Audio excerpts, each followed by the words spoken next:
इकामत के मौके पर इकामत जब हमने कहनी है तो इकामत के लिए ज़रूरी है, अज़ान के लिए भी और इकामत के लिए वज़ू ज़रूरी है। बग़ैर वज़ू के ये मकरूह तहरीमी है जो कि हराम के करीब होता है। तो इसके लिए हम कोशिश करें कि वज़ू के साथ अज़ान भी दें और वज़ू के साथ ही इकामत कहें। इकामत क्योंकि होती है जब नमाज खड़ी हो जाती है, जमात की नमाज खड़ी हो जाती है, इमाम जो है वो अपने मसल्ले पर आ जाते हैं, तो उस मौके पर इकामत कही जाती है।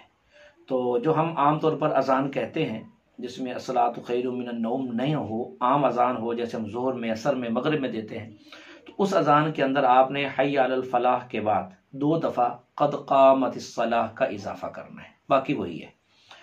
इसमें अज़ान और इकामत में एक फ़र्क यह है कि अज़ान आहिस्तगी के साथ दी जाती है ताकि इतना जुमला यानी इतना देर आप छोड़ें 2 जुमले अदा करने के बाद कि कोई दूसरा आदमी अज़ान का जवाब दे सके। इसी तरह इकामत के अंदर उस तरह की आहिस्तगी नहीं होती, जवाब साथ साथ ही देना होता है।